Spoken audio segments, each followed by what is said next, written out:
Bien, bonjour à tous. Merci d'être présents physiquement et également à distance, puisque je crois que vous êtes un peu plus de 300 à nous suivre en visio. On a prévu un atelier sur le TSC, le traitement des sorties de crise, qui est une procédure qui est en cours de mise en œuvre, avec 3 intervenants, plus moi, le troisième étant Vincent Régnier, qui a eu un petit problème de... Alors, pas de réveil, hein, il est debout depuis 6 heures ce matin, m'a-t-il dit, mais un problème de calendrier, il croyait que c'était 11 heures. Donc, il est en train de venir à 4e vitesse, et donc on va démarrer sans lui, et puis il nous rejoindra en cours de route. Mais elles sont à l'heure, et elles sont là, enfin à l'heure. Et donc, j'ai le plaisir d'animer cette conférence avec Virginie Verfailly, qui est avocate à Paris. Voilà, bienvenue Virginie. Et Marine Passe, qui était avocate, mais qui est maintenant administrateur judiciaire. Mandataire judiciaire ? Administrateur judiciaire. Administrateur judiciaire à Paris aussi, également. Voilà, et donc, Virginie et Marine font partie de l'ARE. Oui. Tu en es même la présidente, je crois, Virginie. Et vous avez collaboré avec les pouvoirs publics dans l'élaboration de ce traitement de sortie de crise. Vous avez consulté, voilà. Donc vous êtes bien au courant de la manière dont ça va se passer. Alors, on a une première... petite partie qui était réservée à notre ami Vincent pour faire le point sur la continuité d'exploitation et la détection des difficultés, notamment la procédure d'alerte qui concerne nos amis les commissaires aux comptes. Et donc on va lui laisser le plaisir de commenter ça dans un deuxième temps plus tard, et on va directement passer à la TSC avec toi, Virginie. Oui. Tout à fait. Bonjour à tous. Je vous prie de m'excuser pour ces quelques minutes de retard. Effectivement, j'interviens en tant que également présidente de l'Association pour le retournement des entreprises, qui est une association qui regroupe 260 professionnels dédiés à la pratique de ce qu'on appelle la prévention, les procédures collectives, enfin vous connaissez ça, j'imagine. Dans ce cadre, nous avons été en relation avec le ministère de M. Griset, des PME, et notamment le directeur de son cabinet, qui est Louis Marguerite, qui est l'ancien secrétaire général du comité industriel à la restructuration des entreprises, comité interministériel à la restructuration de l'industrie. Donc il connaît bien la musique, et quand il est arrivé à ce ministère, il s'est dit au moment où les aides vont s'arrêter, au moment où il faudra rembourser les PGE, les emprunts bancaires qui ont été gelés, les dettes sociales et fiscales, on va avoir toute une série de PME qui vont se retrouver en grande difficulté et qui ne vont pas pouvoir rembourser. On sait qu'aujourd'hui, la Direction générale du Trésor a donné des instructions pour procéder au recouvrement. Donc, il a cherché la procédure la plus adéquate. Et ce qu'il avait constaté de son expérience au Syrie, c'est que quand même la procédure dite collective, qui permet d'imposer des délais jusque sur 10 ans, voire plus pour les agriculteurs, ça doit être, Marine, 15 ans. Voilà, il s'est dit que c'était très adapté, mais qu'en revanche, c'était assez compliqué et qu'il fallait simplifier tout cela. Donc faire une procédure plus simple, moins longue, sans faire intervenir l'AGS qui garantit le paiement des salaires, parce que tout de suite, ça crée des délais supplémentaires. Et donc, il a cherché un nom et ils l'ont appelé la procédure de traitement de sortie de crise. Ils ont réussi à passer dans la nuit à l'Assemblée nationale avec l'accord de la majorité, mais alors en extrême urgence. Donc on se disait tous qu'à partir du 2 juin, on allait avoir cet outil merveilleux, sauf qu'il n'était peut-être pas nécessaire de travailler autant dans l'urgence, puisque le décret d'application n'est toujours pas sorti. Donc aujourd'hui, vous ne pouvez malheureusement pas demander l'ouverture d'une telle procédure. J'espérais que ça sortirait lors du Conseil des ministres d'hier, mais... Ce sera aujourd'hui. C'est aujourd'hui le Conseil des ministres. Ah oui, on est mercredi, pardon. Hier, on s'est dit... En même temps, aujourd'hui, normalement, ce point, la procédure de traitement de sortie de crise est à l'ordre du jour des Conseils des ministres, ce qui devrait enfin permettre, dans la foulée, d'avoir un décret d'application et de pouvoir avoir des précisions qui nous manquent aujourd'hui sur ce dispositif et qui puissent être mis en œuvre rapidement par les différents tribunaux. Voilà, donc ça c'est la bonne nouvelle. De toute façon, Macron m'envoie un texto aussi. Donc voilà la bonne nouvelle, vous allez pouvoir le recommander à vos clients si vous avez ce type de clientèle. Donc, je vous l'ai dit, rapidité, simplicité. La finalité, c'est que dans un délai de 3 mois, le tribunal arrête un plan de traitement de sortie de crise qui peut aller jusque 10 ou 15 ans. Et l'objectif, c'est pas de prévenir les difficultés, mais de les traiter. On rentre dans le dur. Alors, vous savez peut-être, j'en profite, je fais un petit aparté. Pour prévenir les difficultés, le Conseil national des administrateurs judiciaires et mandataires judiciaires a accepté et a demandé à ses membres de faire ce qu'on appelle un mandat ad hoc avec un budget assez resserré. J'ai plus le montant. C'est 1 500 €. C'est 1 500 €. Donc, c'est un mandat ad hoc qui devrait être éclair. C'est-à-dire, voilà, on a une difficulté. Enfin, Marine en parlera mieux que moi parce que c'est elle qui est concernée. Alors, c'est c'est transitoire. Hein, c'est jusqu'au 31 décembre cette année. C'est une procédure transitoire, mais l'objectif, c'était vraiment d'aider les chefs d'entreprise, des plus petites entreprises qui ne sont pas forcément les plus familiers avec les procédures de prévention des difficultés, de les familiariser avec ces procédures dites de prévention et de faire un diagnostic, quelque part, de la société à leur côté pour essayer de les orienter au mieux. Donc, soit la procédure de mandat ad hoc qui nécessite de ne pas être en état de cessation des paiements peut être adaptée, ou de les aiguiller vers d'autres procédures, dont la procédure de traitement de sortie de crise. C'est pour ça que je vous en parle, parce que je pense que ça peut être une étape préalable à cette procédure. Et toi, Laurent, l'Ordre des experts comptables a signé également ce plan d'action. Vous êtes engagé aussi, je crois, à faire un diagnostic gratuit. Je crois que c'est jusqu'au 31/12/2021. Enfin bon, c'est ça. Hein, exactement, je te confirme. Voilà. Enfin, vous êtes très forts, les experts comptables, parce que nous, on s'est dit quand même, c'est bien, parce que bon, tout le monde a pris des engagements. Et puis, en lisant le plan d'accompagnement, on a vu que c'était utiliser un logiciel à mettre à la disposition des clients. Donc, je crois que c'est quand même... Voilà. Mais bon, nous, on compte beaucoup sur vous pour conseiller cette procédure de traitement de sortie de crise à des clients sur lesquels la publication d'une telle procédure n'aurait pas d'impact sur les clients. Et il y a beaucoup de secteurs pour lesquels c'est adapté. Mais vraiment, c'est un outil, comme disait Louis Marguerite, hein, le directeur de cabinet d'Alain Griset, c'est un outil vraiment puissant. Donc nous, on compte beaucoup sur vous. Je vais laisser Marine... là j'ai terminé, c'est moi l'intro. Ah non, l'ouverture c'est encore moi, pardon. Donc c'est une procédure qui en théorie, on pourra avoir recours à cette procédure jusqu'à l'expiration d'un délai de 2 ans. Alors en théorie à compter du 2 juin 2021, mais peut-être que de ce fait ce sera un petit peu prorogé. C'est à l'initiative exclusive du dirigeant. Donc avec votre aide, le dirigeant vérifie qu'il remplit les conditions de seuil. Alors on verra dans le décret qui va sortir à l'issue du Conseil des ministres, mais a priori ce serait 20 salariés et 3 millions d'euros de total du bilan. Alors dans le décret, normalement, le total de bilan, ils ont fait une petite pirouette parce qu'à la base, ils voulaient que ce soit comme condition 3 millions d'euros de passif. Et il y a eu une erreur dans le texte de loi.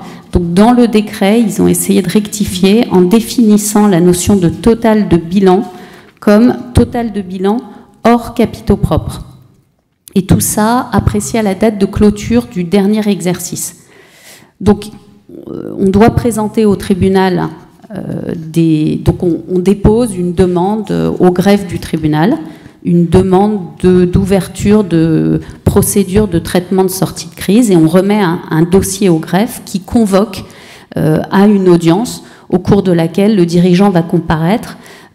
Moi, je pense qu'il devrait comparaître avec son expert comptable ou un avocat, parce que vous allez voir, c'est pas une procédure si simple. Quand elle est bien maîtrisée, c'est très efficace à mon avis, mais c'est un petit peu compliqué. Donc on dépose ce dossier et on doit justifier de ce qu'on appelle des comptes réguliers, sincères et aptes à donner une image fidèle de la situation financière de l'entreprise.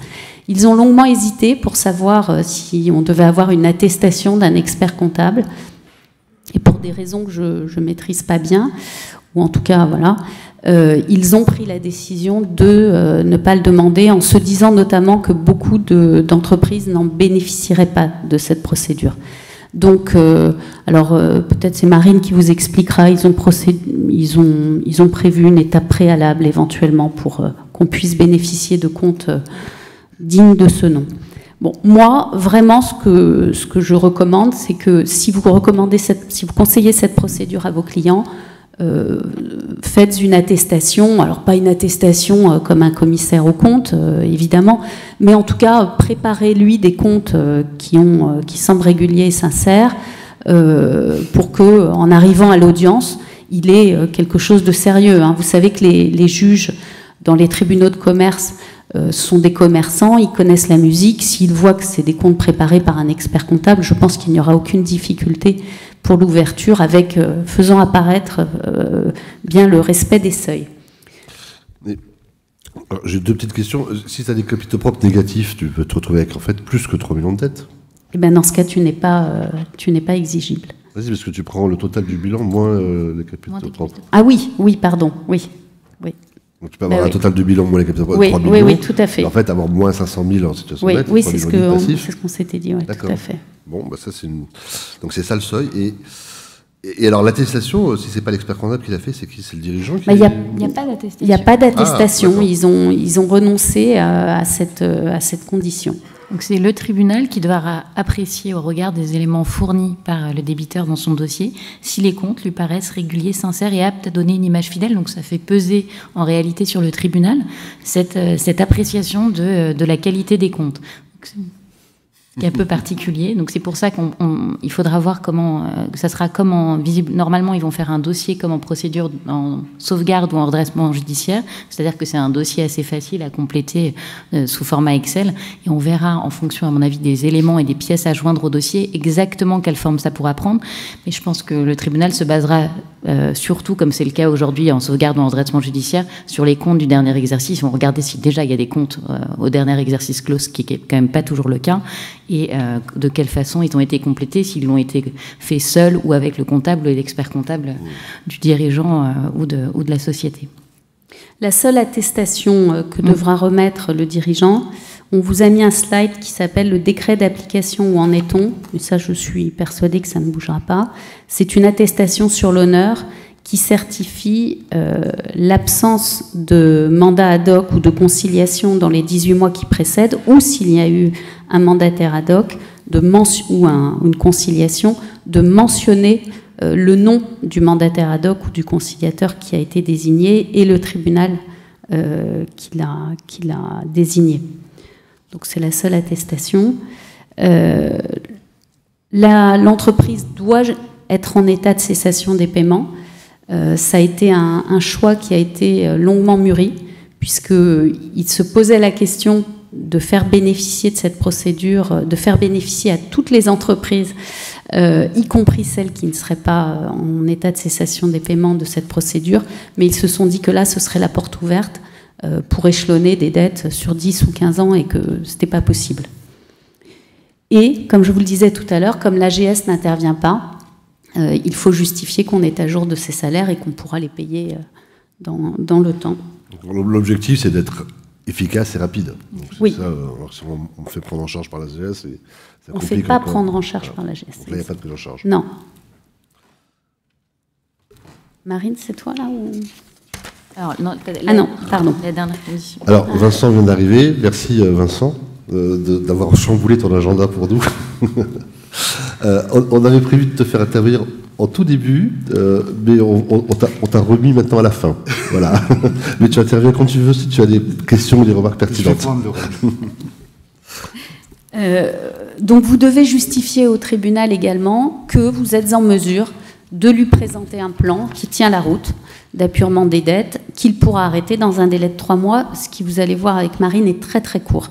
Donc on vient avec des comptes dignes de ce nom et avec un projet de plan directement, avec en tout cas des prévisionnels qui montrent que ça passe.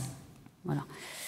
C'est-à-dire qu'il faut qu'on fasse le boulot Tout en amont, quoi. Tout doit être fait en amont. On n'attend pas l'ouverture de la procédure pour commencer à bosser. Oui. Sur un plan de Conti, on arrive, tout est prêt. En réalité, vraiment, tout doit être prêt. Il doit y avoir un état de passif qui doit être préparé, mais on en parlera plus tard. Et il doit vraiment y avoir le projet de plan en tant que tel qui doit être préparé. Il faudra donc également qu'il y ait des prévisions d'exploitation et de trésorerie qui soient jointes à la demande et qui sous-tendront le projet de plan qui sera présenté dans les 3 mois. C'est une procédure qui peut que réussir si elle a été bien préparée en amont. Sinon, on se rend compte rapidement en computant les délais qu'en 3 mois, c'est difficile d'y arriver si tout n'a pas été bien préparé en amont. Et c'est à la fois par le dirigeant, mais nécessairement avec son expert comptable. Et on pense vraiment que vous aurez un rôle clé à jouer dans ce dispositif. Donc alors... ce qui est visé, c'est que c'est l'entreprise qui a une exploitation qui est rentable, mais qui a, tu fais de la crise, un PGE, donc qu'elle ne pourrait pas rembourser dans les délais impartis, en fait, c'est ça l'idée. C'est vraiment de traiter la dette Covid, la dette créée du fait de la crise sanitaire par une procédure spéciale. C'est pas de traiter des difficultés structurelles d'une entreprise qui avait des difficultés en amont et qui a un vrai problème d'exploitation. Là, c'est vraiment les problèmes résultant de la crise sanitaire et vraiment de mettre un pansement pour répondre à une situation de crise et inédite et pour lesquelles les procédures traditionnelles sont apparues peu adaptées. Alors, il faut rester prudent quand même quand vous le conseillez, parce que ça reste une procédure judiciaire avec intervention du procureur de la République à l'audience, avec une publicité au journal officiel. Donc, il faut quand même être prudent, s'assurer qu'il n'y a pas des choses qui peuvent poser problème et à ce moment-là, les traiter en amont. Dans la logique de rester sur une procédure simple et rapide, le parti a été pris de ne décider qu'un seul mandataire dans cette procédure.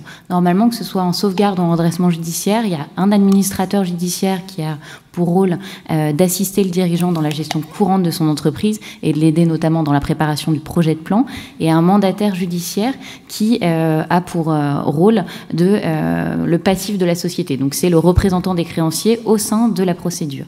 Dans le cadre de cette procédure de traitement de sortie de crise, il a été décidé de ne désigner qu'un seul mandataire unique qui aura à la fois qui combinera en fait les deux fonctions. Donc il sera le représentant des créanciers, c'est lui qui quelque part récupérera les observations des créanciers sur la liste du passif qui aura été établie par le débiteur. Et c'est là où il y a une vraie particularité, c'est que normalement le mandataire judiciaire établit la liste du passif. Là, c'est vraiment le débiteur à l'ouverture de la procédure, avec encore une fois un rôle central à notre sens des experts comptables qui vont devoir l'aider à déterminer son passif. Et puis, un des écueils possibles de la procédure, c'est que le débiteur, s'il le fait seul, décide de n'inclure de manière opportune que certains créanciers dans cette liste pour éviter d'impacter, notamment, on pense à certains fournisseurs ou autres, donc qui choisissent, on appelle ça le debt shopping, les dettes qu'il veut mettre dans cette procédure. Donc il y a un rôle important à notre sens de l'expert comptable et aussi du tribunal à l'ouverture, puis du mandataire au cours de la procédure, de s'assurer vraiment que la totalité des dettes qui peuvent être traitées par cette procédure l'ont été. On doit mettre toutes les dettes. On est censé mettre toutes les dettes. Ouais. On est censé, sauf les dettes sociales qui peuvent pas être mentionnées. Mais l'objectif, et c'est comme ça que ça a été présenté, on veut pas. L'objectif, c'est pas seulement que sur la liste du passif, il y ait les PGE, les dettes sociales fiscales et les dettes bailleurs, qui sont le plus gros des passifs procédures collectives. C'est que s'il y a des dettes importantes fournisseurs, il faut aussi qu'elles soient traitées. Parce que le problème de la procédure, c'est que si on ne traite pas la totalité des dettes, la procédure perdra aussi en efficacité. Donc le but, c'est vraiment de limiter l'impact sur l'exploitation en la limitant dans le temps, en la rendant simple et sur une procédure courte, mais également qu'il y ait les dettes Covid et toutes les dettes Covid qui puissent être traitées pour renforcer l'efficacité de la procédure. Donc il y aura un seul mandataire de justice qui est désigné par le tribunal. Donc le tribunal choisit soit un administrateur, soit un mandataire judiciaire qui remplira du coup cette fonction à la fois de regarder la liste du passif faite par le débiteur et également d'assister le débiteur dans la présentation du plan. Et la particularité, c'est aussi que le débiteur conserve la maîtrise sur la gestion courante de l'entreprise, comme c'est notamment le cas dans la plupart des procédures de sauvegarde, c'est-à-dire que le débiteur continue à faire seul ses règlements au cours de la période d'observation, il continue seul à assurer l'exploitation courante. Et le mandataire désigné est vraiment là pour l'assister dans la présentation du plan. Comme dans les procédures collectives plus traditionnelles, il peut y avoir des contrôleurs à la procédure, donc c'est généralement les créanciers les plus importants, avec une particularité, c'est qu'il ne peut pas y avoir de contrôleurs créanciers publics ou AGS, pour la bonne et simple raison qu'elle n'intervient pas, mais les créanciers publics ne peuvent pas être désignés contrôleurs. Alors, juste sur le rôle de l'administrateur judiciaire, pour bien comprendre. Dans une procédure de redressement judiciaire classique, en général, on demande à ce que le client change de compte en banque. Exactement. On change de compte en banque et en redressement judiciaire, l'administrateur judiciaire valide l'ensemble des règlements qui sont présentés par le dirigeant. C'est-à-dire que le dirigeant saisit ces règlements, l'administrateur judiciaire vérifie si c'est bien des créances postérieures et s'il y a bien une facture qui correspond au règlement et valide les règlements. Ce qui est assez lourd en procédure de redressement judiciaire et ce qui est un frein pour certains dirigeants qui se sentent vraiment contrôlés par ce contrôle des paiements. En sauvegarde, c'est moins le cas parce que le tribunal a la possibilité de choisir la mission de l'administrateur judiciaire. Donc soit ils mettent une mission de surveillance, où là, ça serait comme en procédure de traitement de sortie de crise, on n'est plus sur un contrôle a posteriori parce qu'on regarde quand même les prévisions d'exploitation et de trésorerie, mais on ne valide pas les paiements. Donc c'est dans cet objectif vraiment de simplification et d'avoir un poids moindre sur le dirigeant. Que la procédure, entre guillemets, soit le plus light possible pour le dirigeant et qu'elle a un objectif cible qui est vraiment le traitement de la dette Covid. D'accord, donc a priori, il ne change pas de banque, il continue à fonctionner comme avant, il n'est pas obligé d'aller avec son classeur, parapheur, Non, mais alors il n'y a pas l'histoire du classeur parapheur. Par contre, même parfois en procédure de sauvegarde, certaines banques traditionnelles refusent, parce qu'il y a ce mot sauvegarde, même le mot sauvegarde sur un cabis, de continuer à travailler. Ça dépend des établissements bancaires. On ne sait pas comment ils réagiront avec la procédure de traitement de sortie de crise, mais comme c'est une procédure courte, normalement, ils pourraient accepter de conserver les comptes de la société pour éviter de passer dans une banque du judiciaire, de revenir vers une banque traditionnelle, sachant que les banques judiciaires ont un coût supplémentaire pour les entreprises. Donc il faudra, à mon avis, avoir aussi un dialogue avec les établissements bancaires concernés pour les pousser à conserver comme clients sans coût supplémentaire et sans logistique particulière ces clients-là. Sachant que comme il n'y a pas la nécessité de double signature, ça reste un fonctionnement normal de compte bancaire. Mais comme on le voit en sauvegarde, il pourra y avoir une difficulté, mais il faudra vraiment pousser dans ce sens-là auprès des banques. Que c'est un peu antinomique par rapport... Enfin, je veux dire, ça part d'un bon sentiment, parce qu'en effet, on veut faciliter les choses, faciliter la vie, essayer d'en sortir le plus rapidement possible, avoir une durée très courte. Mais on l'a vu, je pense que vous avez parlé des seuils, je suis arrivé en retard, mais qu'en fait, on est quand même sur des petites entités. Donc déjà, ça suppose qu'elles aient une comptabilité totalement à jour, d'où le rôle de l'expert comptable que vous consacrez, mais qui est consacré par le texte. Et puis après, on décharge quand même, par rapport à une procédure classique, la fonction d'administrateur judiciaire, puisqu'en fait, le dirigeant a beaucoup plus de latitude. Alors, faut-il encore que les banques jouent le jeu, que la comptabilité soit à jour? Cette procédure, in fine, elle va s'adresser à combien de sociétés? Elle va être viable pour combien de sociétés? En pourcentage, sur des petites entreprises. C'est quand même très réduit. Toutes celles qui auront un expert comptable, oui. Je pense. Ça, c'est une bonne nouvelle. Voilà. Tous nos clients.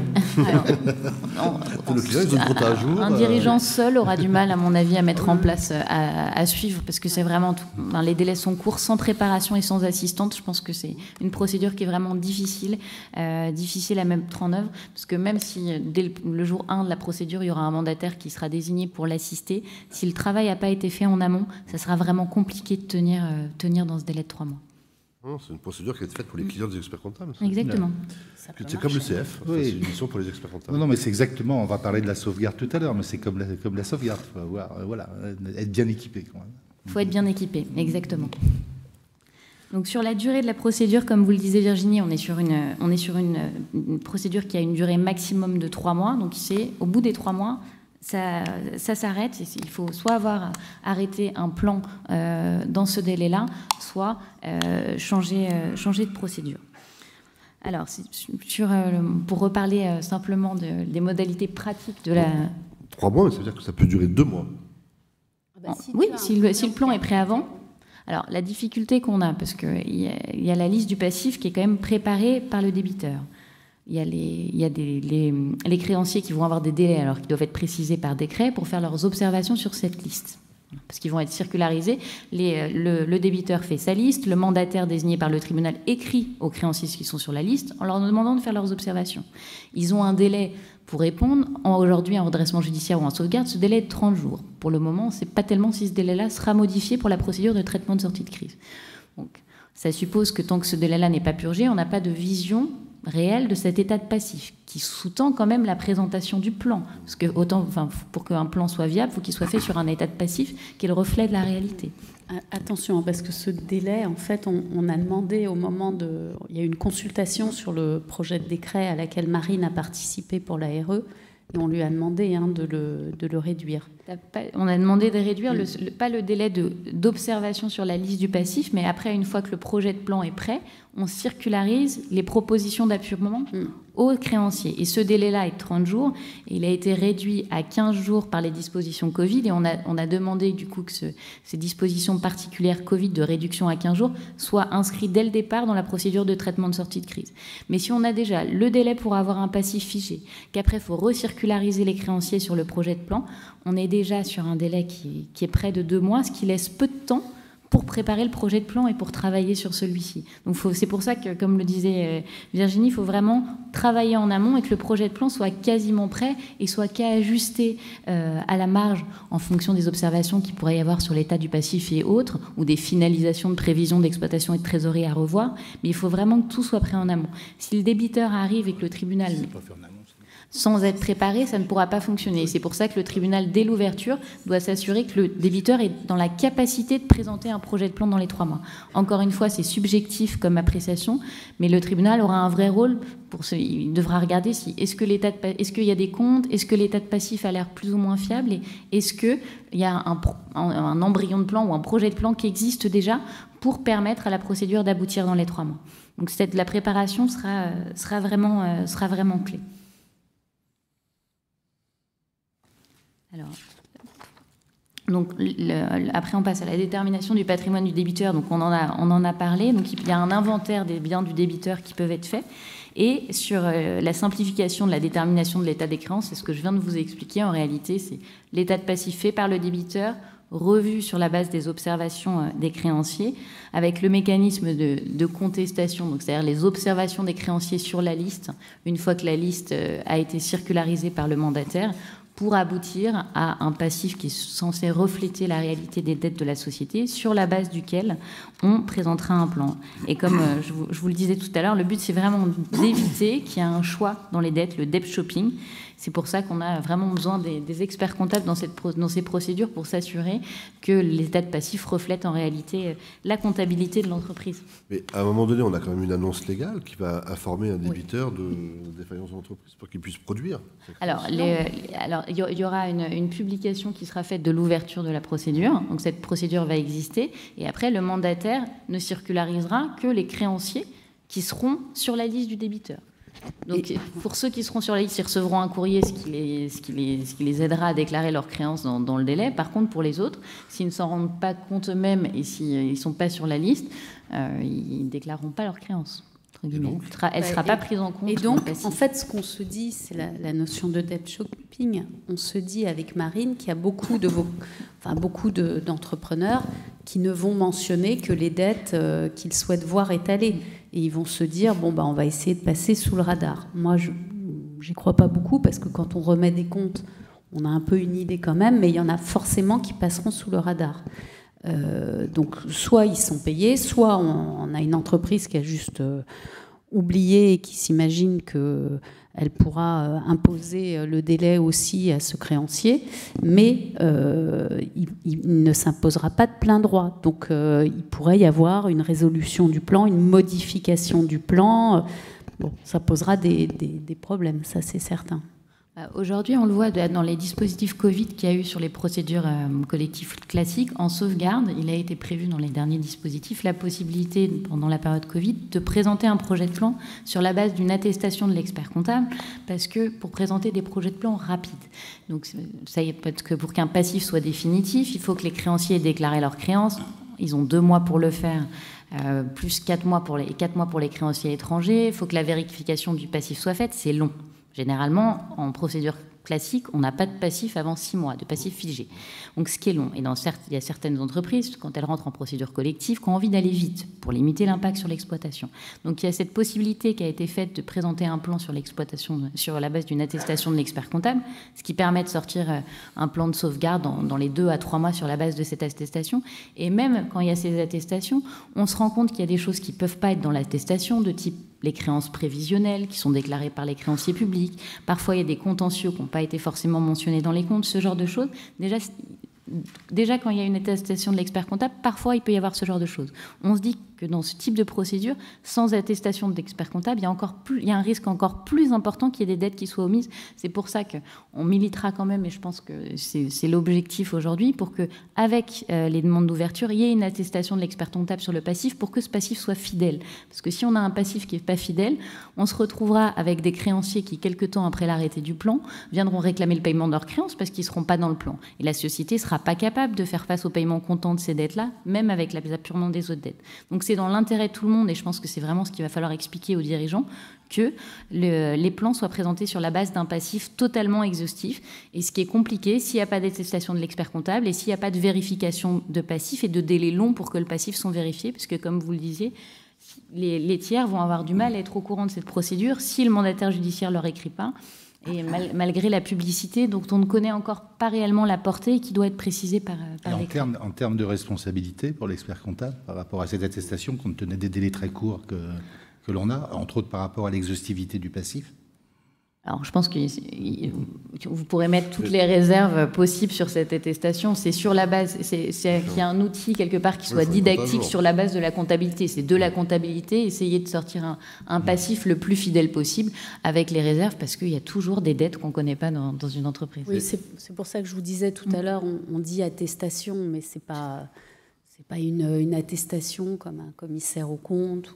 En tout cas, ce n'est pas requis par le texte. Mais ce qu'on se dit, c'est que les tribunaux, oui, ou en tout cas, oui, ils seront rassurés. C'est comme aujourd'hui, les déclarations de cessation des paiements, très souvent, c'est les experts comptables qui aident les dirigeants à les remplir. Il y a fort à parier que le formulaire sera très proche de celui-là. Il faudra que de la même façon, il y ait une assistance du dirigeant pour le remplir et pour s'assurer qu'il figure l'intégralité de son passif. Bon, mais le sort du créancier, quand même, parce que dans une procédure de redressement judiciaire classique, si on ne produit pas sa créance et qu'on n'est pas inscrit au passif, on est forclos, on ne peut plus être payé. En fait, la dette n'existe plus. Alors, il y a le mécanisme du relevé de forclusion, donc c'est-à-dire qu'on a quand même plus de temps. Mais là, pour le coup, ce mécanisme du relevé de forclusion dans la procédure de traitement de sortie de crise, on ne sait pas tellement comment ça va se passer. La mention CABIS existe, parce qu'on a parlé de la publication, mais la mention CABIS existe. Oui. La mention CABIS existe, mais elle durera moins longtemps. Le conseil qu'on peut donner à tous nos clients qui peuvent se retrouver en position de créancier, parce qu'on a bien évidemment ceux qui sont les débiteurs, mais on a aussi les créanciers, c'est de mettre à peu près tous leurs fournisseurs sur surveillance. Exactement. Avec Infogreffe. Ne serait-ce que pour connaître l'existence d'une procédure, parce qu'on est sur un délai très très court. Donc on va faire la fortune d'Infogreffe. Parce que, par contre, ta créance reste due. C'est-à-dire que le fait qu'il y ait eu cette période, cette TSC qui soit mise en place, ne fait pas que comme tu n'as pas produit ta créance, on ne peut pas te la payer. Donc le client doit toujours te payer ta facture. Aujourd'hui, c'est comme ça. Alors, c'est pas prévu dans la loi, c'est quelque chose qui doit être précisé dans le décret, mais en tout cas, ça a l'air d'être le sens du texte, de dire que les créances omises aujourd'hui ne sont mentionnées ni dans la loi ni dans le projet de décret. C'est un sujet. Donc, elles restent dues, en fait. Elles resteraient dues, et les créanciers non concernés par cette procédure, parce qu'ils n'ont pas été attraits, entre guillemets, à la procédure, pourraient en demander le règlement, mais c'est à valider avec la façon, sauf s'ils ajoutent quelque chose dans le décret. Le seul risque de ne pas avoir mentionné un fournisseur, c'est de ne pas voir sa dette étalée dans le temps. C'est qu'il soit payé comptant. Donc après, tout dépend de la façon dont le débiteur aussi veut utiliser la procédure. C'est de dire l'objectif, c'est de traiter tout le passif Covid. Après, on sait très bien que si certains fournisseurs qui sont omis, il pourra le payer le lendemain de la procédure. Ça induit une inégalité entre les créanciers. Mais aujourd'hui, c'est comme ça que c'est prévu. Le but, c'est vraiment de privilégier de l'exploitation.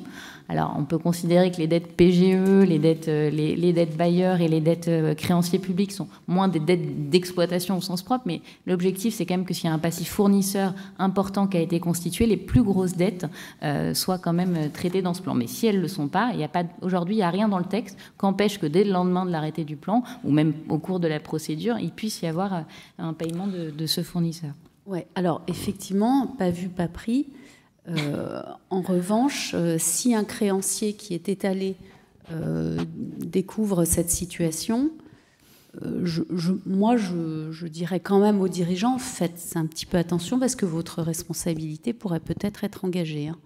Donc effectivement, on n'a aucun recul, mais il faut être, à mon avis, très prudent. Et je pense que ce sera le rôle du mandataire de s'assurer, parce que même si la durée d'exploitation est courte, et même si c'est qu'une mission de surveillance, de regarder quand même, parce que même si c'est un contrôle a posteriori, on peut quand même demander des prévisions, des réaliser, avoir une certaine vision sur l'exploitation, parce qu'il faut quand même faire un rapport. Le mandataire doit faire un bilan économique, social sur l'entreprise. Donc il va quand même falloir demander des informations aux dirigeants là-dessus.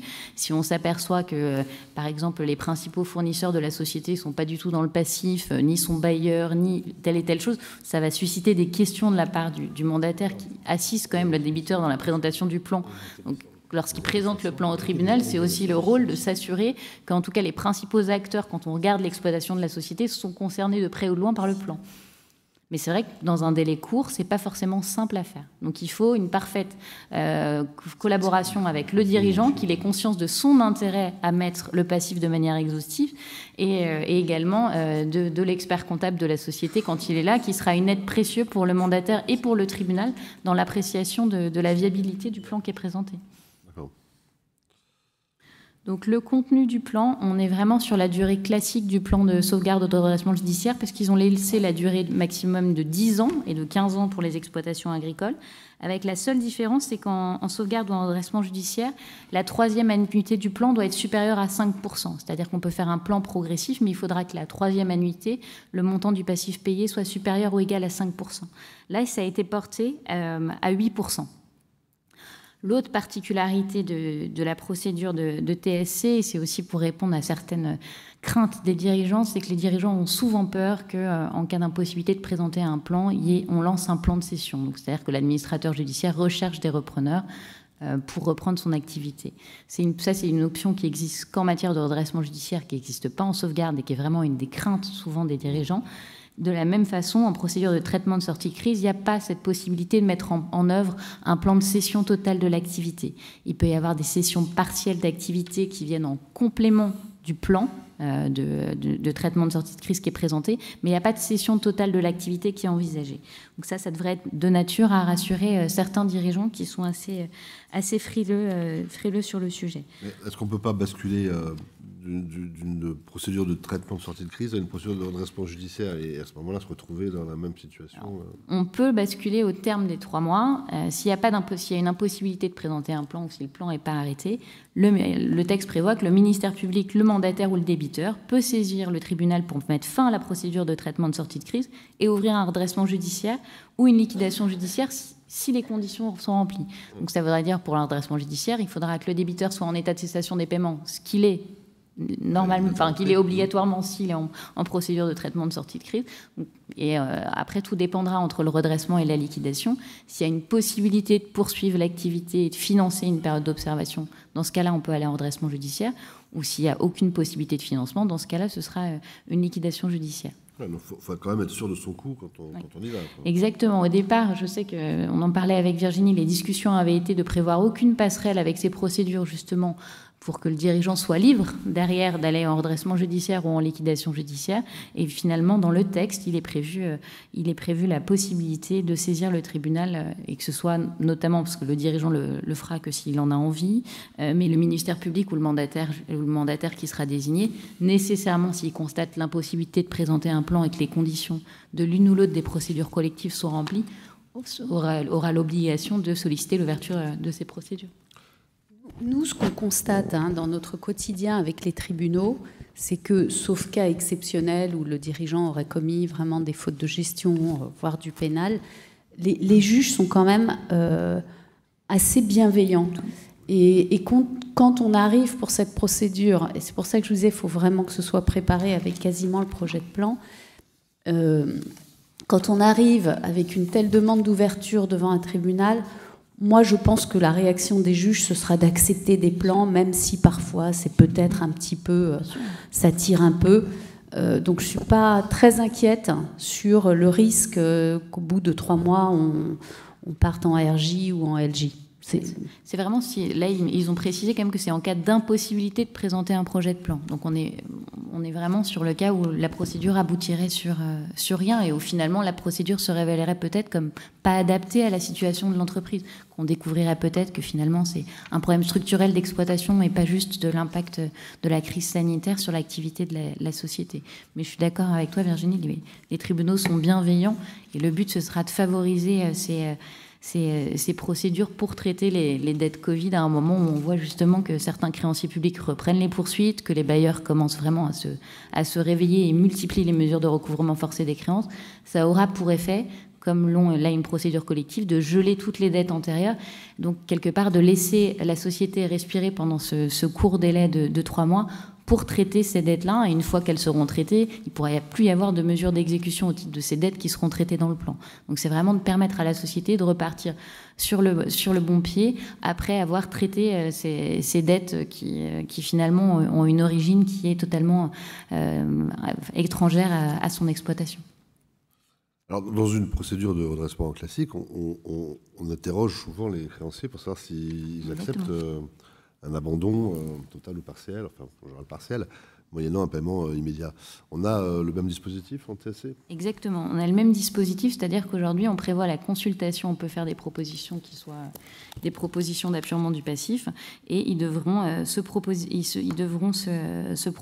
prononcer donc dans un délai en principe de 30 jours, mais aussi on verra si dans le décret ce délai est réduit à 15 jours sur les propositions qui sont faites. Parce qu'il faut tout faire rentrer tout ça dans les 3 mois. Alors, ça se fait aujourd'hui dans des procédures un peu techniques que sont la sauvegarde financière accélérée ou la sauvegarde accélérée, qui sont des procédures très courtes, mais qui sont des procédures techniques qui avaient pour objectif principalement de traiter de la dette financière. Et aujourd'hui, c'est surtout les sauvegardes financières accélérées qui fonctionnent. Donc ça marche. Et pareil, de la même façon, une procédure de sauvegarde financière accélérée ne fonctionne que si c'est anticipé. Donc encore une fois, ces procédures courtes sont vraiment un très bon outil dès lors que c'est préparé et anticipé, et qu'il y a une parfaite collaboration avec dirigeants, experts comptables et avocats. Oui. Il faut vraiment que tout soit prêt quand on arrive. Tout doit être prêt au moment où on arrive au tribunal et qu'il n'y ait plus qu'à dérouler dans les 3 mois.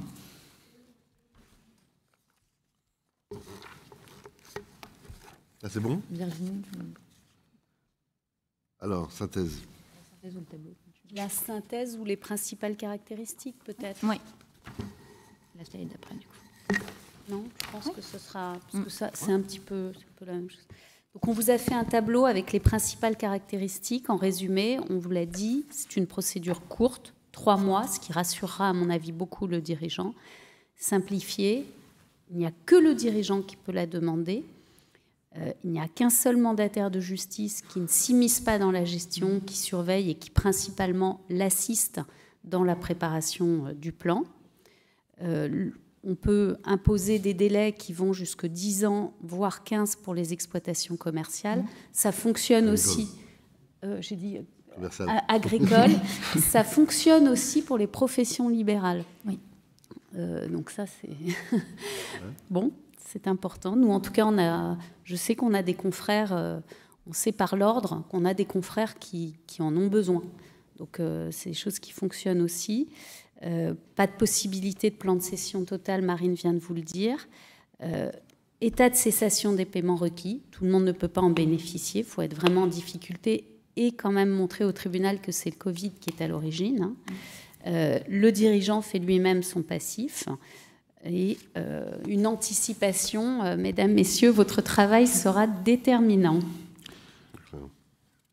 Dans la restructuration, je regardais un peu les plans d'apurement du passif. Donc j'ai vu on était passé de 5 à 8% à partir de la 3e année, mais ça veut dire qu'on a toujours des franchises sur les premières années, sur les 2 premières. C'est pas précisé, on est vraiment sur le texte précisé, classique, donc il n'y a pas de raison que ça ne soit pas possible, je pense. C'est toujours un peu la difficulté, donc c'est bien d'avoir augmenté à 8, parce qu'après on sait très bien que les dernières annuités, la plupart du temps, ça passe pas, et c'est là qu'on passe en liquidation-cession. Exactement. Alors si on compare sauvegarde, redressement judiciaire et TSC. Alors, si on compare les 3 procédures, donc la sauvegarde, c'est l'absence d'état de cessation des paiements. Virginie ? Oui, c'est tout. C'est bon ? Non, c'est moi. Pardon. Vas-y, monsieur. Vas-y, continue, Marie. Donc, la sauvegarde, faut pas être en état de cessation des paiements. En redressement judiciaire, il faut être en état de cessation des paiements. Et en traitement de sortie de crise, il faut être en état de cessation des paiements avec la particularité de devoir être en mesure de faire face d'avoir les fonds disponibles pour payer ses dettes salariales. Donc, ça peut être les salaires, ça peut être des prud'hommes dès lors qu'il y a une décision définitive qui a été rendue. Donc, sur l'intervention de l'AGS en sauvegarde, elle est très limitée et c'est au cours de la procédure. En redressement judiciaire, elle intervient, ce qui donne un ballon d'oxygène à la société à l'ouverture, parce que l'AGS peut prendre en charge les salaires du mois précédent l'ouverture de la procédure de redressement judiciaire et également les indemnités de licenciement qui seraient à verser. Et en traitement de sortie de crise, la particularité, mais c'est aussi lié au fait que c'est une procédure exceptionnelle, il n'y a pas d'intervention de l'AGS qui n'intervient à aucun stade de la procédure. Donc la finalité du dispositif, on est dans la présentation d'un plan avec cette particularité de troisième annuité à 8% versus 5% en sauvegarde et en redressement judiciaire. Et comme en sauvegarde, il y a une impossibilité de mettre en œuvre un plan de cession totale de l'entreprise. On est comme en sauvegarde sur l'ouverture d'un dispositif à la seule initiative du dirigeant, alors qu'en redressement judiciaire, un créancier peut assigner un débiteur en redressement judiciaire ou il peut y avoir une saisine d'office. Les effets de la procédure de traitement de sortie de crise, et c'est là où elle a vraiment un effet important, c'est que de la même façon qu'en sauvegarde ou en redressement judiciaire, le principal effet, c'est qu'il y a un gel des dettes antérieures à l'ouverture de la procédure et que les co-contractants, notamment, ne peuvent pas arguer de l'absence de paiement de dettes antérieures pour résilier des contrats postérieurement. Ils sont tenus de fournir la prestation dès lors que les dettes postérieures sont payées. Donc ça, c'est un vrai outil pour la société. En termes de publicité, il y aura une publicité qui sera faite, mais dans le cadre des discussions qu'on a pu avoir en amont de cette loi et de la préparation du décret, il y a vraiment une volonté de limiter au maximum cette publicité, notamment lors de l'adoption du plan, parce qu'aujourd'hui, les plans de sauvegarde ou de redressement restent longtemps sur le cabis des sociétés. Et là, l'objectif, ce serait, Virginie, je crois que c'était de limiter à 1 an la présence de la mention sur le cabis, ce qui est un vrai atout pour les entreprises, notamment dans ces relations avec les banques, parce que la mention disparaîtra plus vite, donc on reviendra plus rapidement in bonis, entre guillemets, et la société, en termes de notes et autres, avec le système bancaire, se retrouvera privilégiée de ce fait. Donc tu as un plan de compte, tu as tes dettes à payer, et 1 an après la procédure, ça n'apparaît nulle part. Ça n'apparaît nulle part. Ça donne envie, hein. Mais oui. Donc, le délai d'un an est à confirmer dans le décret, mais ça peut... Voilà, ça décharge quand même pas mal les AGS. C'est quand même une procédure qui est... ça dégage sur les créanciers, sur tous les créanciers et sur les autres. C'est vraiment Enfin, nous, on considère que c'est une bonne procédure. Hein. On se dit que 3 mois, ça va être court, mais si vous le préparez bien, si l'avocat le prépare bien, mais vous êtes, vous, vraiment l'expert comptable et central, moi, je trouve que c'est inespéré. Oui, mais ça répond à la question de ceux qui souhaitaient qu'on étale sur 10 ans les PGE. En fait. Alors, oui, c'est très intéressant ce que tu dis, parce que la grande question qu'on avait, c'est étaler un PGE sur 10 ans, d'après les décisions qui avaient été prises au niveau européen, la garantie de l'État sautait. Et donc, les banques étaient très embêtées par cela. Et au bout d'un moment, elles ont commencé à nous demander, quand elles ont mis en place les PGE, à ce que ces PGE interviennent dans le cadre d'une procédure de conciliation avec un jugement du tribunal. Pourquoi ?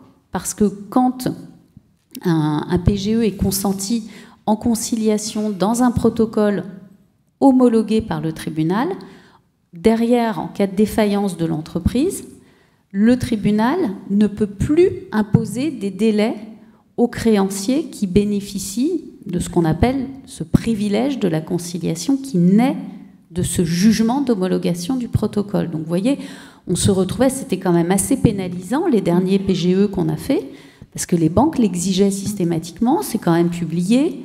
Bon, l'État français est monté au créneau auprès de Bruxelles et ils ont obtenu une dérogation.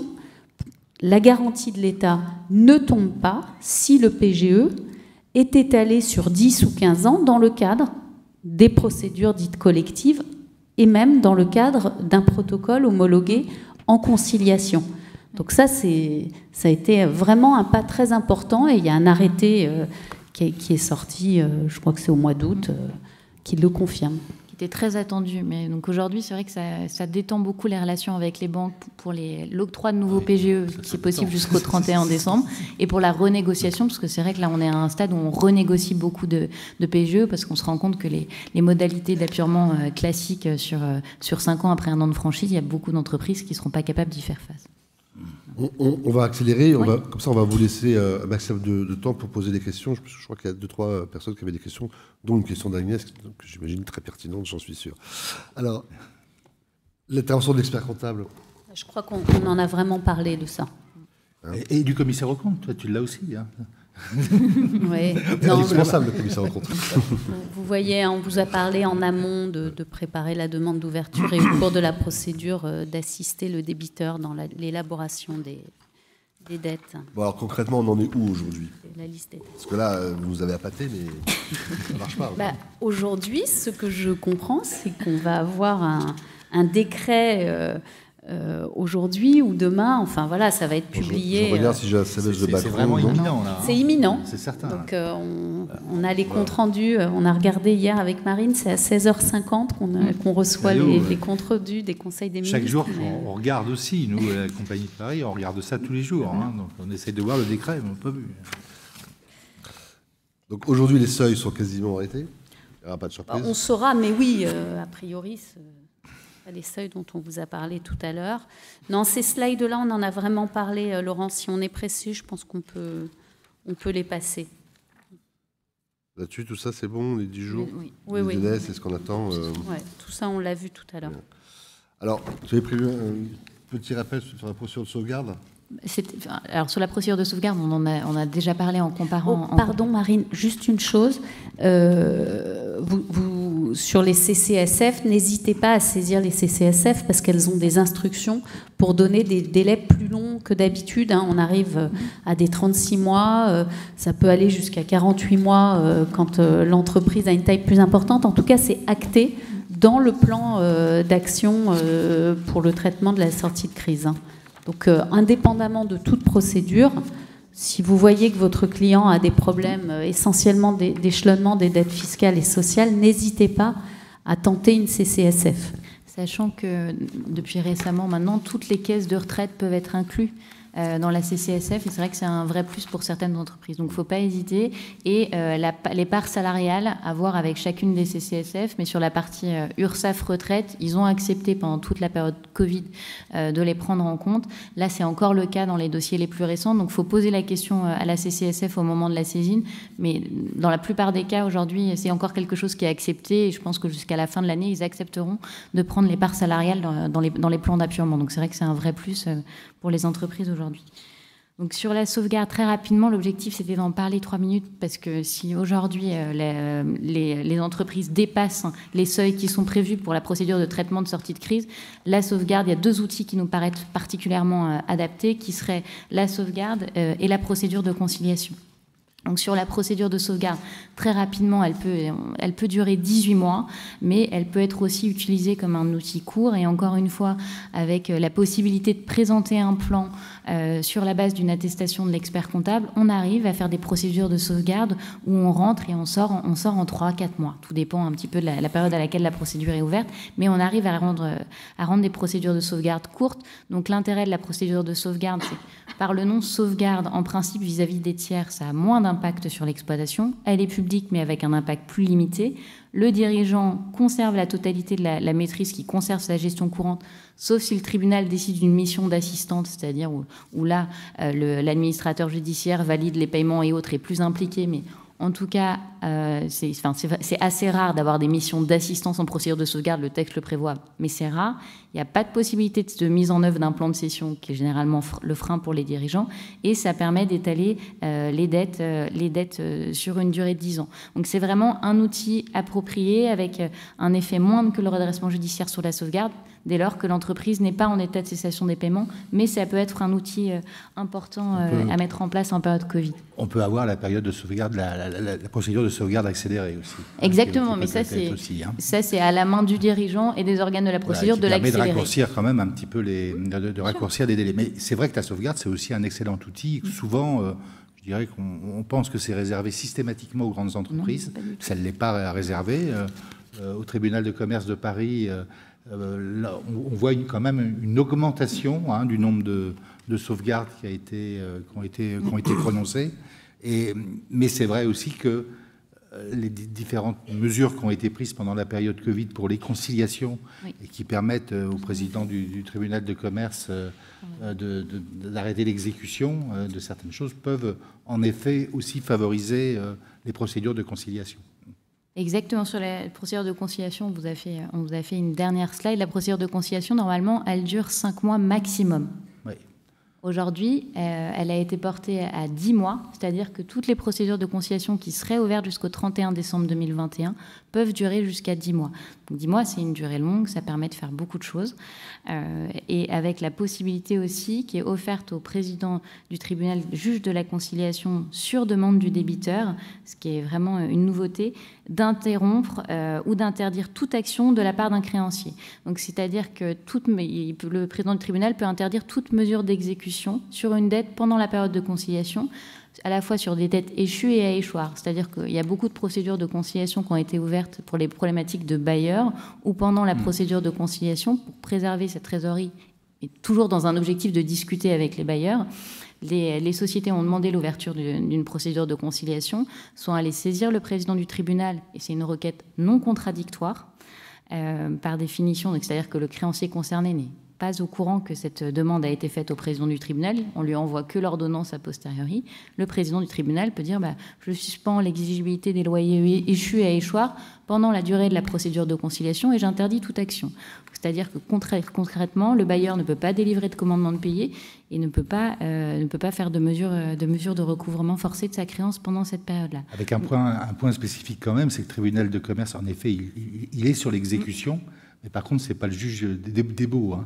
Non, c'est le juge de la conciliation, donc qui a vraiment connaissance de la particularité des difficultés rencontrées par la société. Aujourd'hui, les présidents de tribunaux nous alertent un petit peu sur le fait que la procédure de conciliation ne doit pas uniquement servir à décaler la dette bailleur et entre guillemets à coller les bailleurs pendant 10 mois et qu'il faut vraiment en parallèle travailler pour être en mesure, au terme de la procédure de conciliation, de proposer un moratoire que la société est capable de tenir pour rembourser ses dettes bailleurs. Mais en tout cas, c'est vrai qu'avec les confinements successifs sur 2020 et 2021, ça a permis de sécuriser un petit peu certaines entreprises, notamment dans le secteur du retail où la charge de loyer est vraiment leur principal poste pendant cette période de fermeture administrative, avec des bailleurs qui, pour certains, ont pu être assez compliqués à gérer, que ce soit des gros bailleurs institutionnels ou des bailleurs particuliers. Mais en tout cas, cet outil est important. Et ce qui a été aussi un outil pendant les derniers mois, c'est la possibilité de déduire les abandons de créances qui sont constatés dans des protocoles de conciliation homologués ou constatés. Donc, notamment les bailleurs ou autres créanciers qui acceptent des abandons de créances dans le cadre d'un protocole, ça constitue pour eux une charge déductible. Donc, c'est une incitation complémentaire pour les créanciers de consentir ce type d'abandon à leurs débiteurs. Nous, on était très contents parce que ça faisait longtemps qu'on se battait à l'ARE pour obtenir cette disposition. C'est une bonne décision. Alors, donc, parmi les nouveautés qui sont liées à la crise Covid, Vincent, je vais revenir un peu en arrière. Sur la procédure d'alerte. Hein. Exactement, on a des nouvelles contraintes. C'est pas vraiment une contrainte, c'est une nouvelle facilité, c'est plutôt une nouvelle opportunité. En fait, dans tout le dispositif de sortie de crise, mais je dirais même avant qu'il y ait la crise Covid, des fois les reproches qui étaient faits, plus ou moins justifiés, je dirais au commissaire aux comptes, c'était que les alertes étaient très tardives. Donc elles avaient relativement peu de sel, mais c'est vrai aussi que c'était relativement compliqué dans les textes de savoir à quel moment on déclenchait et qu'on avait une procédure qui était relativement longue et étalée dans le temps. Donc là, on a eu une ordonnance au mois de mai 2020, je crois que c'était le 20 mai 2020, qui a permis de raccourcir et un petit peu de s'asseoir sur l'ensemble des délais, mais surtout de rendre utile cette procédure d'alerte, dont je crois qu'il faut quand même s'en féliciter. Ce qui veut dire que, bon, la procédure d'alerte, telle que vous la connaissez tous, elle existe toujours, mais que néanmoins, un commissaire aux comptes, lorsqu'il a connaissance d'une situation qui est un peu compromise, lorsqu'il s'est entretenu avec le dirigeant et qu'il se rend compte que, visiblement, les mesures qui sont envisagées ne vont pas être suffisantes, pas obligatoirement d'ailleurs de la faute du dirigeant, simplement parce que la situation est plus que compromise.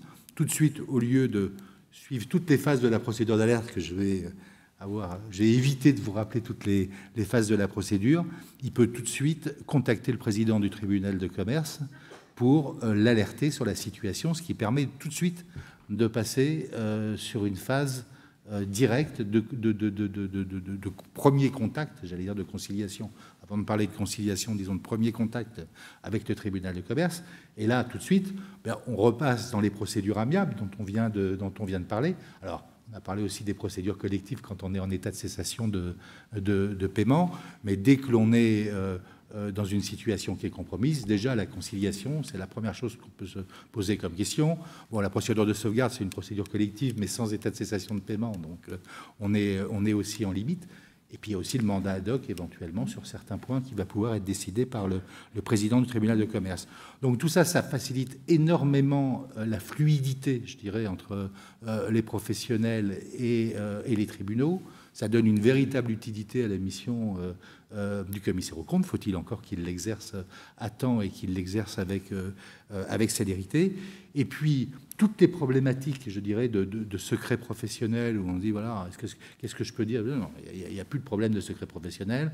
On est complètement libéré de ce point-là vis-à-vis du président du tribunal de commerce, aussi bien, je dirais, dans la communication orale ou écrite, mais aussi dans la documentation de documents qui vont pouvoir être communiqués. Donc, normalement, c'était une mesure qui était temporaire. Elle a été prorogée jusqu'au 31 décembre 2021. Et il semblerait, enfin, je ne sais pas si vous avez, mesdames, des informations par rapport à ça, mais qu'elle soit après, enfin, du moins, un peu la position des tribunaux de commerce, qu'elle soit après inscrite dans la loi et ce soit un peu mis quelque chose de définitif. Moi, je pense que c'est une bonne chose parce que des procédures d'alerte qui sont simplement faites pour dégager la responsabilité d'un commissaire aux comptes, mais qui n'ont pas véritablement d'utilité, c'est pas véritablement quelque chose qui nous grandit et qui nous aide. Pardon ? Il y en a quelques-unes, il paraît. Il y en a malheureusement quelques-unes, mais il n'y a pas que ça. Alors, on échangeait en fait avec Marine juste avant sur le fait qu'il y avait de moins en moins, ces dernières années, depuis le Covid, d'entreprises en redressement judiciaire, parce que l'URSSAF avait stoppé ses assignations. Et l'État.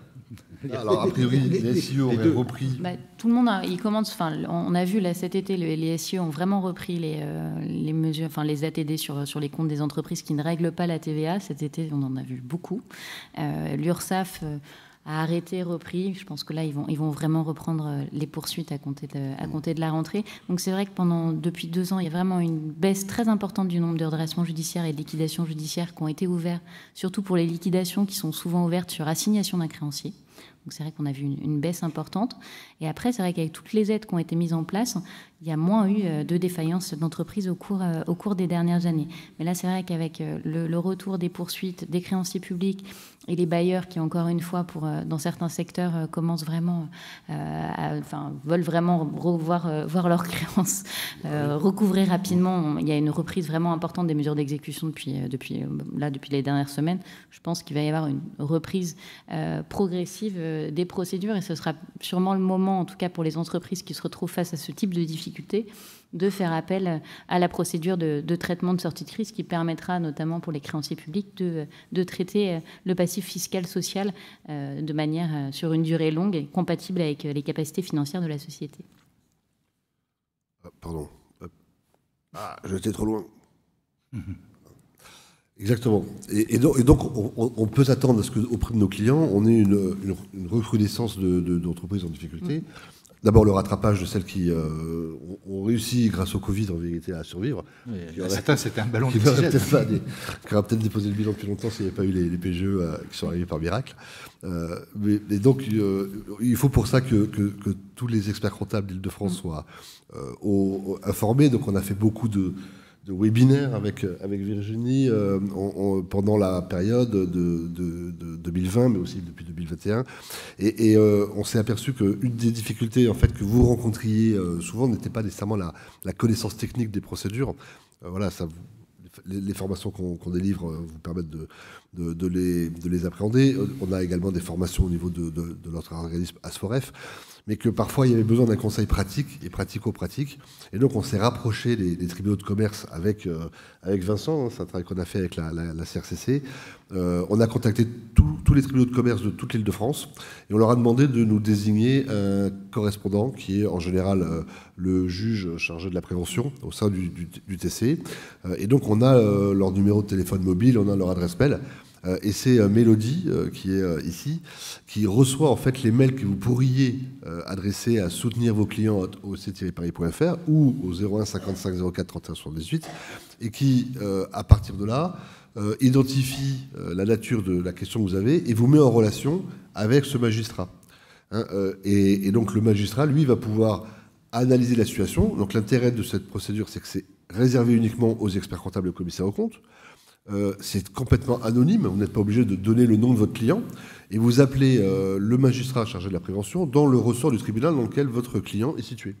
Donc aujourd'hui, vous êtes à Paris, vous avez un client dans le 92, vous connaissez peut-être pas le tribunal du 92, vous n'avez peut-être pas l'habitude. Voilà, là, vous pouvez prendre contact avec le magistrat qui sera en charge de la prévention, lui exposer la difficulté et organiser ensuite l'accompagnement de votre client avec une avocate, Virginie si vous le souhaitez, ou un administrateur judiciaire, Marine, si vous le souhaitez aussi. Et de la même façon, quand vous appelez ce numéro vert, si vous êtes commissaire aux comptes et dans une position de commissaire aux comptes, vous êtes dirigé sur le service juridique de la compagnie qui vous mettra bien évidemment en rapport avec les mêmes juges, puisqu'ils n'ont pas changé, parce que selon qu'on ait la casquette de commissaire aux comptes ou d'expert comptable, et puis on essaiera de mettre en place avec vous aussi et de vous aider à travailler sur les procédures amiables, dont je rappelle quand même, quand il est encore temps, toute l'utilité et tout le sel de pouvoir travailler en amont,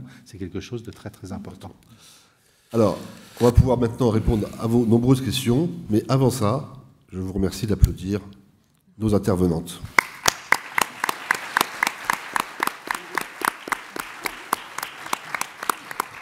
Parce que parfois, ils posent des questions, après ils oublient. C'est dommage. Alors, qui a des questions ? Ma chère Agnès. Alors, il faut que soit tu te déplaces, soit quelqu'un, peut-être... Ah, voilà, exactement. Comme ça, même si nous, dans la salle, on entend, ça permet aussi aux téléspectateurs qui sont devant leur écran. On m'a parlé de plusieurs dizaines de milliers de téléspectateurs. Alors, d'abord, merci pour cette conférence. Donc, une première question sur le sort des cautions. Dans votre tableau, vous avez fait le comparatif. N'apparaît pas le sort des cautions. Or, dans la sauvegarde, les cautions sont suspendues, période d'observation plus durant tout le plan. Dans le fameux redressement, les cautions sont suspendues pendant la période d'observation et, bien sûr, arrivent au moment où vous commencez le plan, les cautions sont présentées. Mais quid en ce qui concerne la procédure de traitement de sortie de crise, où dans le tableau, ce n'est pas noté. Or, c'est la seule question des clients, c'est caution. Nous n'avons. Voilà, c'est la première question. Oui, une question d'expérience.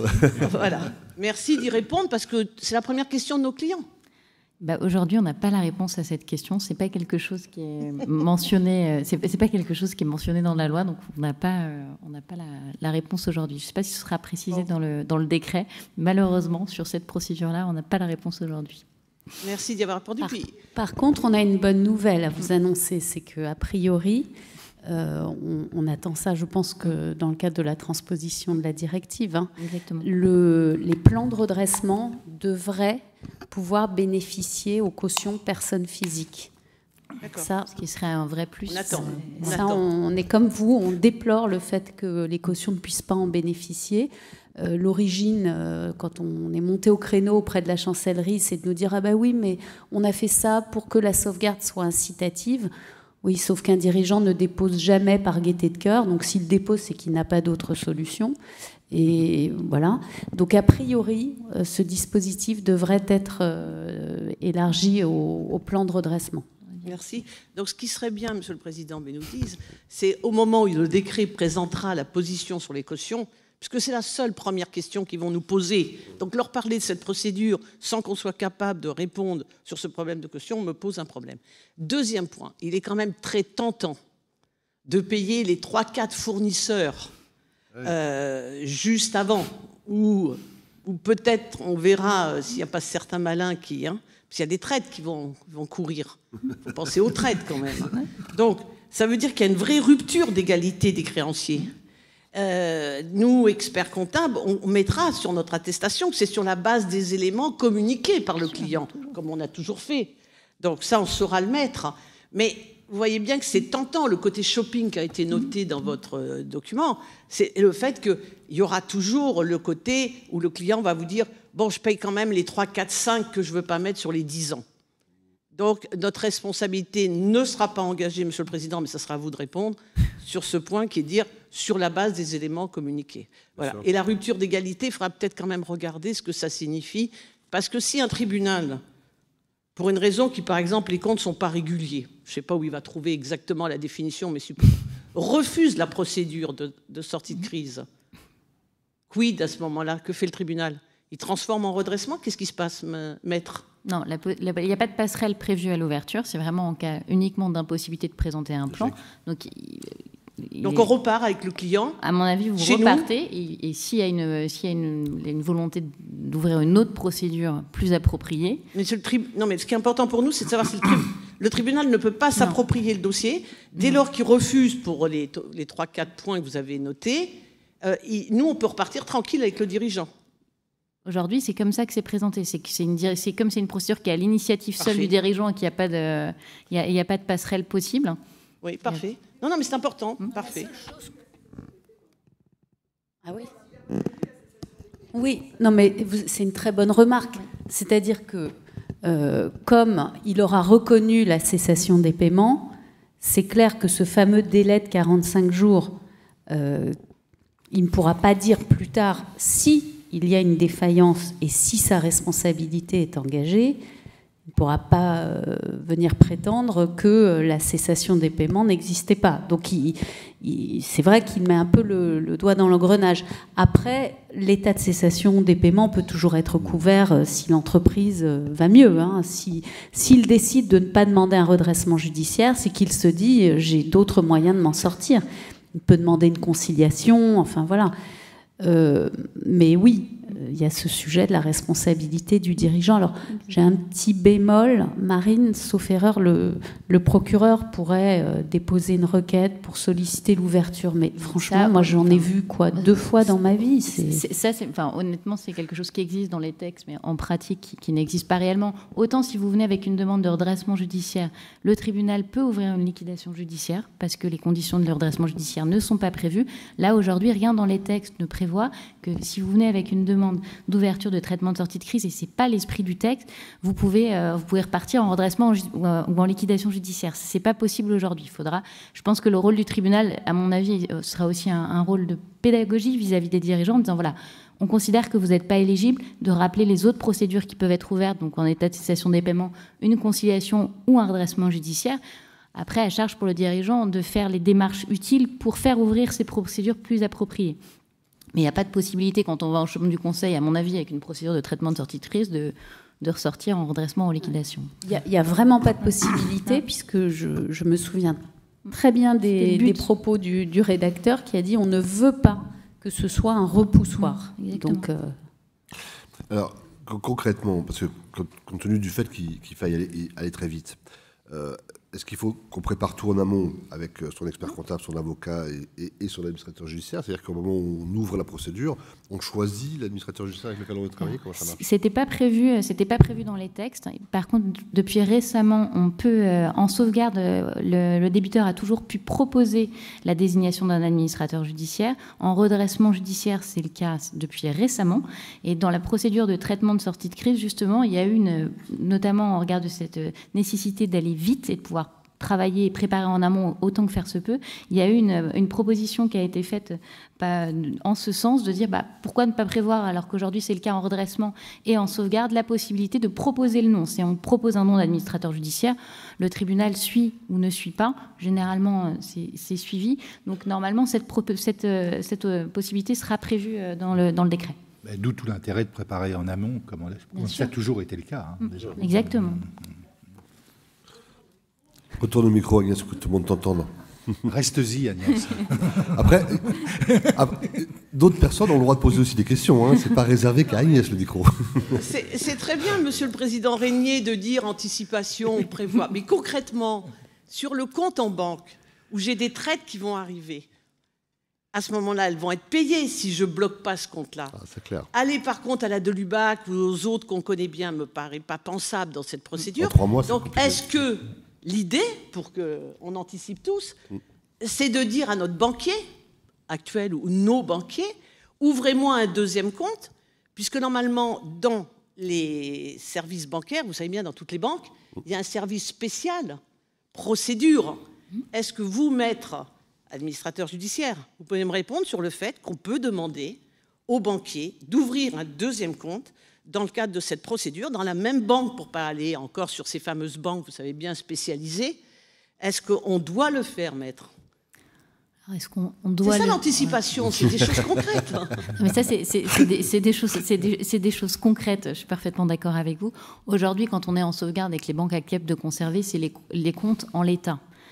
Donc normalement, il n'y a pas de raison particulière d'ouvrir un autre compte. Vous changez de service parce que vous êtes au service commercial. On change bien de service. Vous retrouvez au service contentieux. Ça, c'est le service contentieux. Donc vous allez vous retrouver au service contentieux. Ça change de gestionnaire, mais le compte reste le même. Mais il y aura toujours un changement d'interlocuteur, sauf à ce qui prévoit un traitement particulier. Parce que même quand vous passez en procédure amiable et qu'il y a une procédure de conciliation dont la banque est au courant, là, vous allez aux affaires spéciales. Donc, que ce soit en procédure amiable ou en procédure collective, vous changez de service, je pense que pour la procédure de traitement de sortie de crise, il y aura, et à partir du moment où il y aura un changement de service. Il y aura un changement de service vers le contentieux, ça c'est une évidence. Et ça veut dire que mais ce n'est pas un nouveau compte en tant que tel, c'est le service qui change. J'ai des traites, regardez, j'ai des traites sur 3 mois derrière. Et je mets ce créancier dans le plan de règlement des 10 ans. Je fais comment avec mes traites qui vont arriver? De toute façon... Elles seront payées. Elles ne seront pas payées. À l'ouverture de la procédure, de la même façon que c'est le cas en sauvegarde ou en redressement judiciaire, le mandataire qui sera désigné, il écrit à la banque pour l'informer de l'ouverture. Comme il y a l'effet du gel et que le fait générateur de la dette sera antérieur, elles ne seront pas honorées par la banque. La banque, quand on ouvre la procédure, on lui demande de bloquer toutes les écritures au débit antérieur à l'ouverture.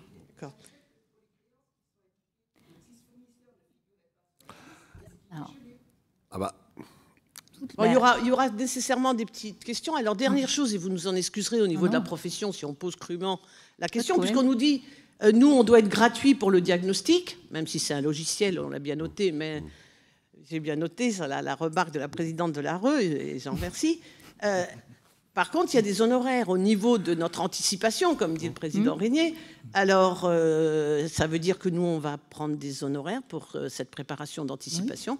Oui. Et vous, en tant que tel, quelle va être la base? C'est une vraie question, ça.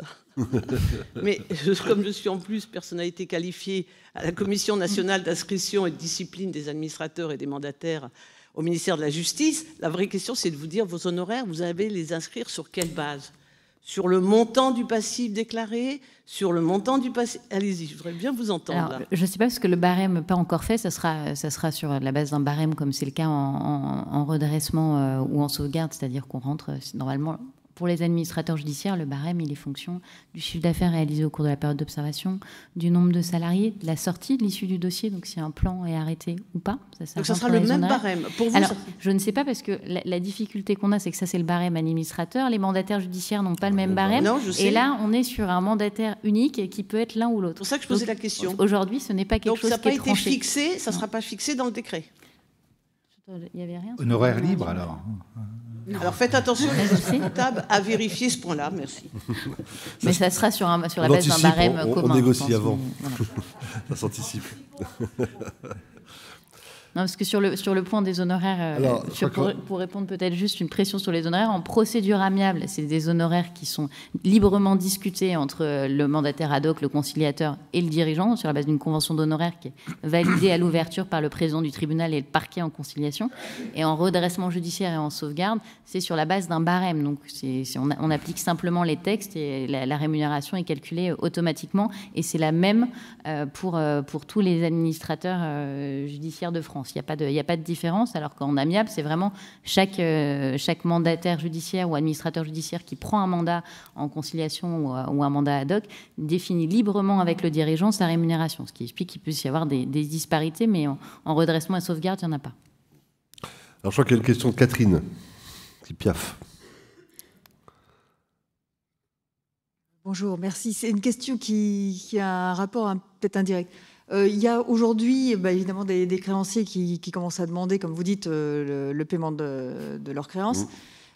Certains engagent des cessions loi d'AI et par exemple des banques qui mettent en œuvre des garanties avec ce type de dispositif. De dispositif, exactement. Et ils prélèvent en fait l'intégralité des montants, y compris les montants donc hors taxes plus TVA. Comment peut-on faire en fait pour se défendre quand on est l'entreprise, puisque l'entreprise, elle, le problème c'est sa TVA en fait. Il faut bien qu'elle reverse la TVA au Trésor. Comment fait-on lorsque la banque conserve l'intégralité des montants qu'elle va chercher en fait chez nos clients? Comment procède-t-on? Alors c'est pas relié directement, mais c'est un problème qui se pose aujourd'hui. Enfin aujourd'hui, qui s'est peut-être déjà posé avant, mais qui va se poser aujourd'hui puisqu'il y a beaucoup de monde qui va mettre en œuvre ce type de... Céder en totalité. Tu as compris la question, je suppose. Le problème, c'est qu'elle est cédée en totalité, la créance. Oui, d'accord, mais comment peut-on faire pression par, je ne sais pas, alors peut-être votre procédure que vous décrivez, est-ce qu'on peut aller demander au tribunal de demander à la banque de demander de reverser cette partie de montant qui elle-même est un montant qu'on doit verser au Trésor public? Parce que sinon, on va entraîner nos entreprises, en fait, dans une difficulté qui est qu'ils vont avoir une dette de TVA et qu'ils ne vont jamais réussir à la payer et que ça va entraîner la catastrophe. Enfin, voilà le... La négociation, effectivement. C'est soit de la négociation avec la banque, soit intégrer du coup la dette de TVA constituée de ce fait dans donc, soit un plan CCSF, soit une procédure qui permet de l'apurer sur un temps plus long. Mais en tant que tel, il n'y a pas de mécanisme qui permet de demander à la banque de reverser cette partie TVA. Ça peut entrer dans la mission du mandataire ad hoc. Vous pouvez prévoir ça.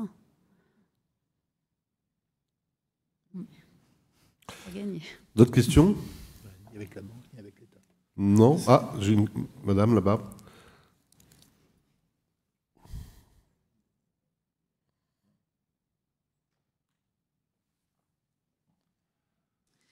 Bonjour. Bonjour. En fait, ma question concerne la procédure d'alerte et la temporalité que peut avoir cette procédure-là dans le cadre de cette nouvelle procédure judiciaire. Puisque du coup, dans le cadre des procédures qui existent déjà, quand on met en œuvre notre procédure d'alerte, dans certains cas, elle peut être suspendue. Et dans d'autres cas, quand elle est déjà en cours, on n'a pas à la mettre en œuvre. Donc, dans cette nouvelle procédure-là, est-ce que ces conditions-là s'appliquent aussi, ou est-ce qu'on est hors responsabilité et que... Non, on est dans une procédure d'urgence. Donc, il est clair que dans le cadre de cette procédure d'urgence, tous les délais, comme je l'ai dit tout à l'heure, sont annulés, raccourcis, puisqu'on peut être directement en relation avec le tribunal de commerce. Néanmoins, à n'importe quel moment, quand on n'est plus dans la procédure d'urgence, le dispositif de l'alerte existe toujours. Il n'a pas été gommé par la procédure d'urgence. Mais ce qui veut dire que si, dans le cadre d'une situation où on a connaissance d'une situation compromise ou délicate, on enclenche la mesure d'urgence, on est dispensé de l'alerte de manière très classique. Si par contre, on avait enclenché une procédure d'alerte à un moment, il faut bien quand même la poursuivre, mais à un moment, les deux procédures vont se rejoindre. C'est-à-dire qu'il faudra surtout, par rapport aux étages intermédiaires, parce que qu'est-ce qui se passe dans une procédure d'alerte? Vous avez la plupart du temps maintenant déjà une chaîne qui s'est raccourcie, puisqu'on n'a plus de sociétés qui sont à conseil d'administration, on a essentiellement des SAS. Alors avant, on avait l'étage dirigeant, entretien avec le dirigeant, puis après, consultation du conseil d'administration, et puis après, on passait à une phase tribunal de commerce, puis information de l'AG. Donc, bien évidemment, quand déjà il n'y a pas de conseil d'administration, on a déjà raccourci énormément des délais. Ce qui se passe, c'est qu'on n'a pas le problème des délais, des fameux délais de réponse par rapport aux dirigeants, de courrier à lui faire, de délais sur lesquels il faut attendre et de saisie après du tribunal de commerce. Là, c'est immédiat, c'est quand vous le jugez opportun. Donc, si vous avez raccourci les délais de votre procédure d'alerte, vous allez parvenir sur l'antérieur. Par contre, sur les phases suivantes, si vous avez un devoir d'information à un moment à faire, et entre autres, en tenir compte dans votre opinion, si c'est dans votre rapport ou avec une information à l'Assemblée, ça, vous n'êtes pas exonéré de ça. Ok, merci. Bien, l'heure est venue de nous quitter. Je vous donne rendez-vous cet après-midi à 14h à l'Assemblée de mon ami Vincent, de la CRCC de Paris. Je serai évidemment présent pour voter. À 16h à l'Assemblée de l'Ordre des experts comptables de Paris, Île-de-France, où tu seras évidemment, j'espère, Vincent, présent, et vous également. Et à 18h pour la prestation de serment. Tout ça aura lieu ici, ou dans la salle bleue, ou une autre. Voilà. On vous dira. À très bientôt. Merci à tous.